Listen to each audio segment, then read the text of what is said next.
दोस्तों, अगर आपको अपने आधार कार्ड में अपना डेट ऑफ बर्थ अपडेट करना हो तो ऐसे कई सारे डॉक्यूमेंट्स हैं जिससे कि आप अपने आधार कार्ड में अपना डेट ऑफ बर्थ अपडेट कर सकते हैं। जैसे आप बर्थ सर्टिफिकेट दे सकते हैं, मार्कशीट दे सकते हैं, पेंशन मिलता है तो पेंशन बुक दे सकते हैं, पासपोर्ट दे सकते हैं, गवर्नमेंट आईडी कार्ड दे सकते हैं। नहीं तो अगर आप थर्ड जेंडर में आते हैं तो थर्ड जेंडर सर्टिफिकेट भी दे सकते हैं। लेकिन दोस्तों, आप अपने आधार कार्ड में अपना date of birth lifetime में सिर्फ एक ही बार अपडेट करा सकते हैं, दूसरी बार अपडेट नहीं करा सकते।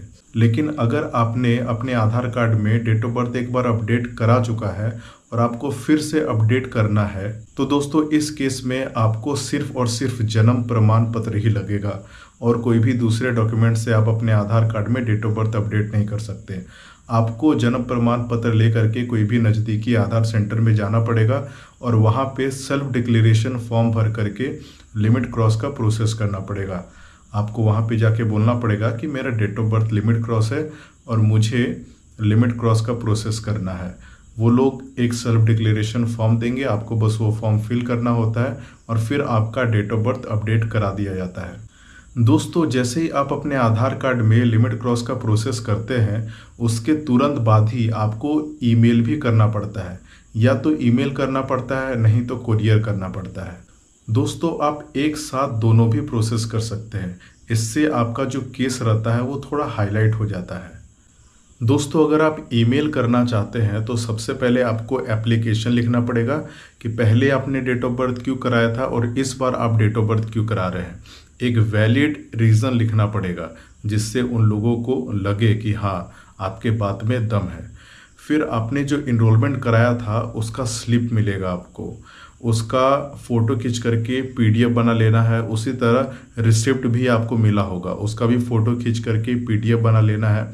उसी तरह से जन्म प्रमाण पत्र का फ़ोटो खींच करके पीडीएफ बना लेना है। आपका जो आधार कार्ड है उसका फ़ोटो खींच करके पीडीएफ बना लेना है और जो आपने सेल्फ डिक्लेरेशन फॉर्म भरा था उसका भी फ़ोटो खींच करके पीडीएफ बना लेना है। और आपको help@uiday.gov.in में ईमेल कर देना है। उसी तरह दोस्तों, अगर आप कुरियर करना चाहते हैं तो आपको एक वैलिड एप्लीकेशन लिखना पड़ेगा, भाई क्यों आपने कराया था, क्यों करा रहे हैं। उसी तरह जो इनरोलमेंट फॉर्म आपने भरा हुआ था उसका ज़ेरॉक्स करके और जो रिसिप्ट आपको मिला था उसका ज़ेरॉक्स करके, जन्म प्रमाण पत्र और आधार कार्ड का ज़ेरॉक्स करके और सेल्फ डिक्लेरेशन फॉर्म का भी ज़ेरॉक्स करके आपको मेल कर देना है रीजनल ऑफिस रांची के एड्रेस में। दोस्तों, रीजनल ऑफिस रांची का जो एड्रेस है वो है नामकुम इंडस्ट्रियल एरिया लोवाडी 834010।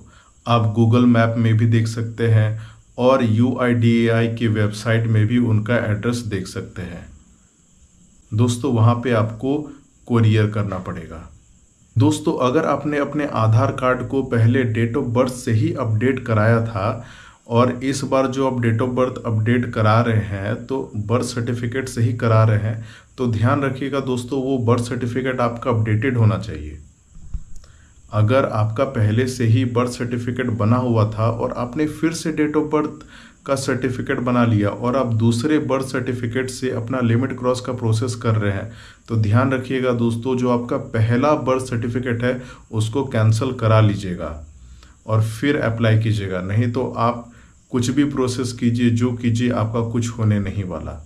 अगर आपने पहले डेट ऑफ बर्थ अपडेट अपने पुराने जन्म प्रमाण पत्र से किया हुआ है और फिर बाद में उसको करेक्ट करा करके आपने फिर से अप्लाई किया हुआ है तो दोस्तों वो आपका सुधर सकता है। लेकिन दोस्तों, अगर आपके पास दो जन्म प्रमाण पत्र है तो जो पहला वाला पुराना वाला जन्म प्रमाण पत्र है उसको कैंसिल करवा लीजिएगा, नहीं तो आपका डेट ऑफ बर्थ कभी भी चेंज होने नहीं वाला। दोस्तों, ये सब प्रोसेस करने के बाद भी चांसेस बहुत कम रहता है कि आपके आधार कार्ड में date of birth limit cross का प्रोसेस हो जाए।